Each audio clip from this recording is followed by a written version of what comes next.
In London, nothing is ever truly silent. Beneath the hum of traffic and the shimmer of glass towers lies an older rhythm, one carved in stone and aligned with stars. From the steps of St. Paul's to the shadowed corridors of Westminster, the city breathes with a hidden geometry. Lines of power, order, and faith stretch invisibly across its streets. Some say this design was no accident, that behind the skyline we know stands an architecture of symbols, built by those who call themselves Freemasons. But what is truth, and what is legend?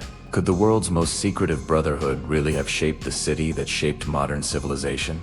To uncover this, we must return to a London very different from the one we know today. The year is 1666. Fire consumes the city, 40,000 homes reduced to ash. Smoke blots out the sun. In the ruins, a vision is born. A young architect named Christopher Wren, a mathematician, astronomer, and scholar of the Royal Society, stands before the smoldering remains of St. Paul's Cathedral. To rebuild London, he would use not only science and engineering, but something older, the principles of proportion and symbolism that had guided cathedral builders for centuries. These principles would soon merge with a movement that was both ancient and new: Freemasonry. The Freemasons were not born from shadow, but from craft. Medieval stonemasons had formed guilds to protect their secrets of geometry and construction. As magnificent cathedrals rose across England, these builders passed down knowledge through ritual, symbol, and code. Centuries later, as Enlightenment thinkers sought to unite reason with morality, those same symbols, the compass, the square, the all-seeing eye, found new meaning. The lodge replaced the workshop.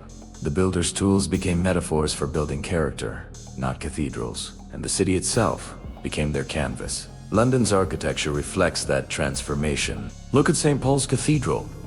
Its dome aligned with the rising sun. Its geometry based on sacred ratios that echo the pyramids and the Parthenon. Wren's layout for the city, though never fully realized, envisioned grand avenues radiating like spokes of a celestial compass. Even the positioning of monuments like the Bank of England and Somerset House trace lines that some historians say mirror ancient star maps. Coincidence or design? That question is what fuels the fascination.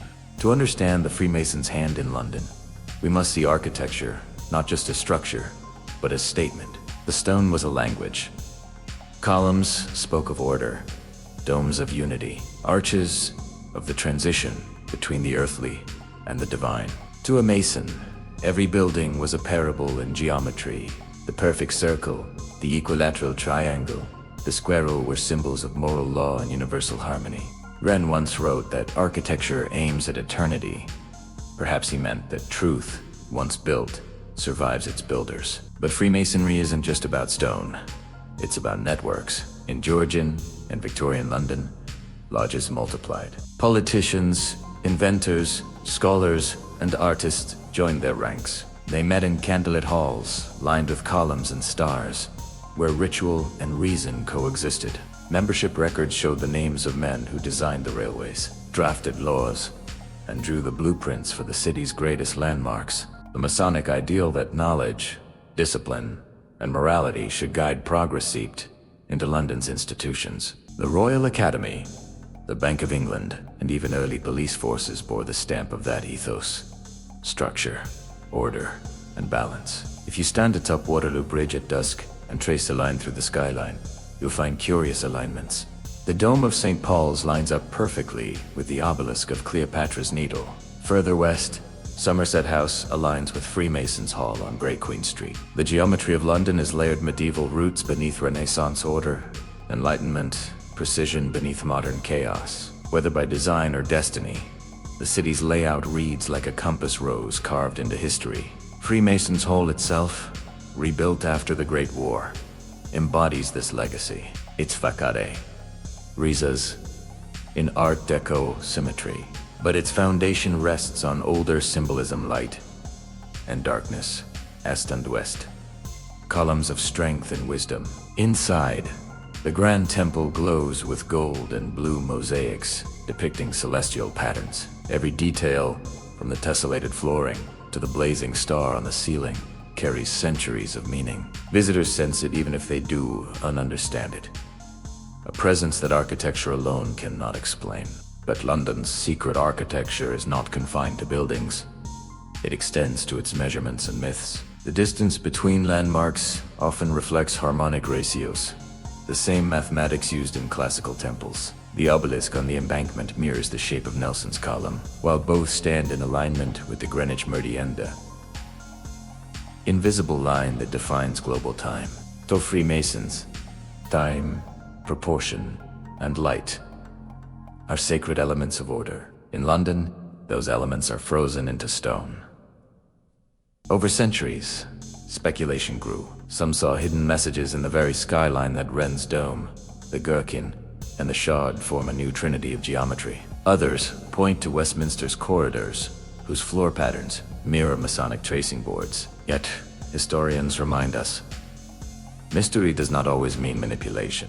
Sometimes, beauty and logic simply converge. The real secret of London may not be conspiracy, but continuity, a centuries-long belief that meaning can be built into matter.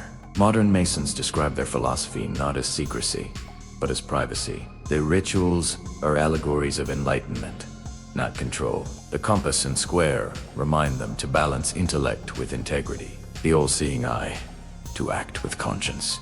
In an age where transparency defines truth, the idea of a private moral architecture seems alien, yet it may be more relevant than ever. Freemasonry's quiet influence survives not in whispers, but in the structures themselves.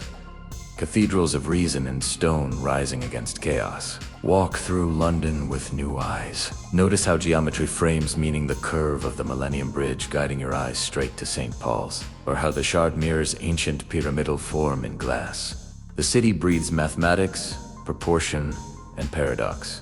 Its beauty hides a dialogue between the sacred and the rationale, the visible and the veiled. Every street corner is a line in a grander manuscript, written by time and rebuilt by vision. In the end, perhaps Freemasonry's greatest architecture is not in marble or limestone, but in the human mind, the idea that discipline and design can reveal harmony where others see only chaos.